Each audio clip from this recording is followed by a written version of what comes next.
direct sequence spread spectrum technique. In the last lecture, we saw the spread spectrum modulation technique. Now that technique, we are going to extend the same technique for transmission of signal over a band pass channel. Band pass channel like satellite channel. And now we will study that how we are going to use binary phase shift keying at the transmitter and receiver side along with the spread spectrum modulation. In spread spectrum modulation, we saw that we had a message sequence which was being multiplied by a spreading code or PN sequence. That PN sequence was generated by a PN sequence generator, and then the wideband signal which was obtained by the multiplication of a narrow band message signal and a wideband PN sequence was transmitted through the channel where noise was added to the transmitted signal, and then that signal was being received at the receiver where the same PN sequence was used for the de-spreading of the signal, and again the signal was passed, that signal was the de-spreaded signal was passed through a baseband or low pass filter which was removing all the high frequency components, thus at its output giving the original narrowband signal. Now we are going to study the same system with a PSK transmitter, binary phase shift keying transmitter. That means we are going to use the modulation technique here, binary PSK.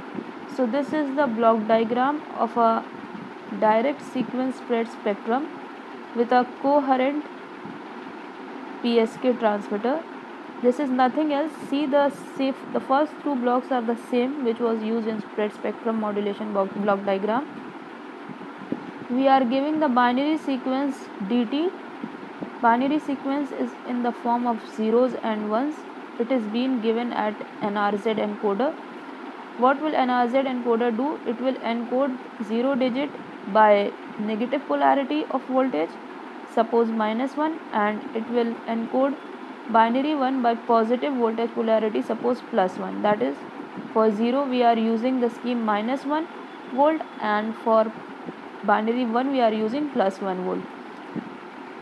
This signal bt is now given to a multiplier.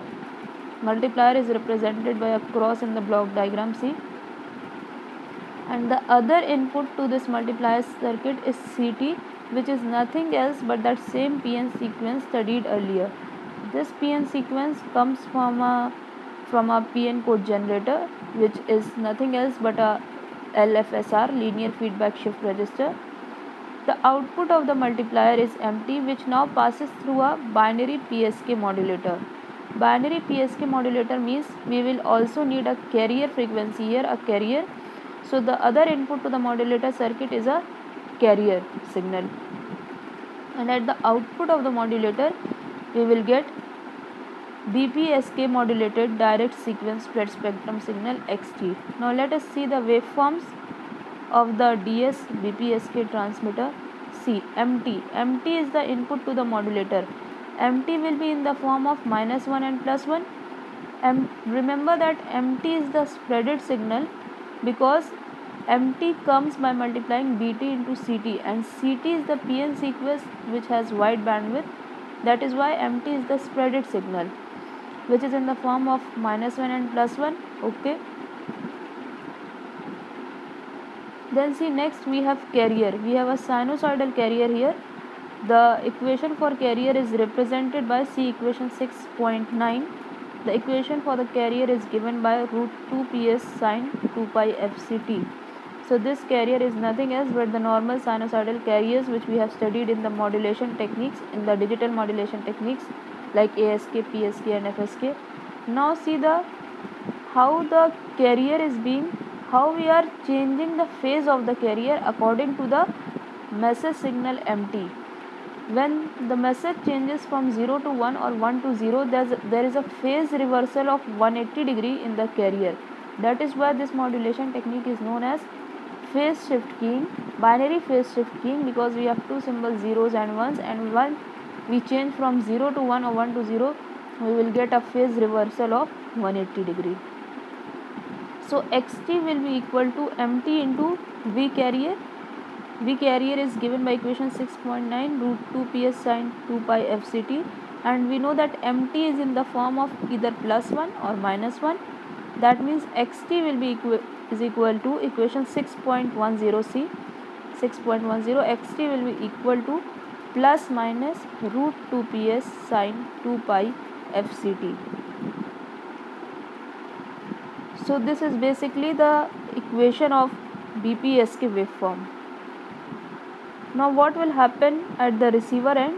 At the receiver end, again we will have to do the opposite process which we have done at the transmitter side. That means at the transmitter we did the spreading of the sequence followed by BPSK modulation. Means here we have to do the despreading of the sequence followed by the BPSK demodulation. So the received signal is yt. Now we will see that we transmitted the signal yt and we are receiving the signal. We transmitted the signal xt and we are receiving the signal yt. Why? Because noise was added to the signal xt when it passed through the channel, and the signal thus received at the receiver is now yt. That means noise added signal is being received. So the received signal and the locally generated replica of the PN sequence is applied to the multiplier. That means we are using the same PN sequence here which we used at the transmitter end, and both these signals are given to a multiplier circuit which will perform the first stage of multiplication. Basically the output of the multiplier will be a despreaded operation. The output of the multiplier will be a despreaded signal. Now we will see that the output of the multiplier is applied to a coherent BPSK detector, and on this BPSK detector we are getting second input, which is nothing else but the locally generated carrier. Remember that this carrier is also phase synchronized with the carrier used at the transmitter end. So at the output we will get the original data sequence. That means whatever we had transmitted we will get at the receiver end. Now see, for the proper operation of this circuit, the spread spectrum requires a local PN sequence at the receiver which needs to be synchronized with the PN sequence at the transmitter, and this synchronization of the PN sequence at both the ends of transmission, that is transmitter and receiver, is carried out in two parts, which is known as acquisition and tracking. Next we will study the the performance parameters of the direct sequence spread spectrum. In performance parameters we will have the processing gain, the probability of error, and the jamming margin. So let us study the first performance parameter of the DSS system, which is processing gain. Processing gain is nothing but the ratio of the bandwidth of the spread signal to the bandwidth of the unspread signal. That means we have to take the bandwidth of the spreaded signal and we have to take the bandwidth of the unspreaded signal. Simply we have to divide, and whatever comes the answer is known as the processing gain. So now let us keep the values of these bandwidths of spreaded and unspreaded signal. See how we will calculate the bandwidth of the spreaded signal. We know that the spreaded signal is obtained when we multiply the bit sequence, original bit sequence, by the PN sequence. So the transmitter output was original sequence BT multiplied by the PN sequence CT. We got the signal MT. We can see the waveform here for MT. Every bit here for the PN sequence is known as chip, and the duration of that chip is known as chip duration. So we see from the waveform that the bandwidth of the spreaded signal will be equals to 1 by time period of that chip. That means bandwidth of spread signal is equals to 1 upon Tc. Okay. Now what is the bandwidth of the unspread signal?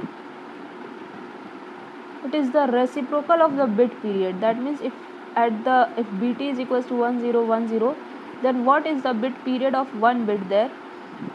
It is represented by TB. If we take the reciprocal of that TB, we will get the bandwidth of the unspread signal. That is, bandwidth will be 1 by TB. Now see, for the spreaded signal, why we have taken out the bandwidth to be 1 by TC.